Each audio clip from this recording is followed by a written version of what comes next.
Richard fort சொல்கிறார், if there is a problem don't focus on the person but focus on the issue ன்னு சொல்றாருங்க.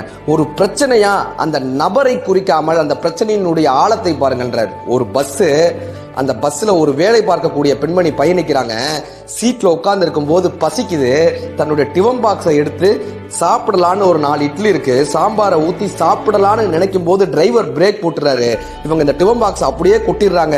பக்கத்துல இருக்கிற பெண்மணி மேல அந்த இட்லி எல்லாம் கொட்டிடுது, அந்த இட்லி எல்லாம் கீழே கொட்டிடுது, சாம்பார் எல்லாம் கீழே கொட்டிடுது. இப்ப இந்த பஸ்ல இருக்கிறவங்க எல்லாரும் அந்த பொண்ணை திட்ட ஆரம்பிக்கிறாங்க. அறிவு இருக்காமா? யாராவது பஸ்ல உட்காந்து சாப்பிடுவாங்களா?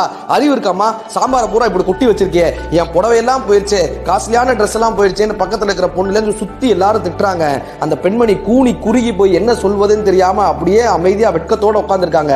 அந்த நேரத்துல ஒரு 8 வயது சிறுவன், ஸ்கூலுக்கு செல்லக்கூடிய அந்த சிறுவன் தன்னுடைய டிஃபன் பாக்ஸை எடுத்து நீட்டுறாங்க. ஆன்ட்டி, உங்களுக்கு பசிக்கிறதுனால தானே நீங்க எடுத்து சாப்பிட்டீங்க, இந்த டிஃபன் பாக்ஸ் இருக்கிற ஒரு 3 இட்லியை சாப்பிடுங்க ஆன்ட்டி, அதுக்கப்புறமா என்ன பிரச்சனைனாலும் பேசி தீர்த்துக்கலான்னு அந்த குழந்தை சொன்னாங்க.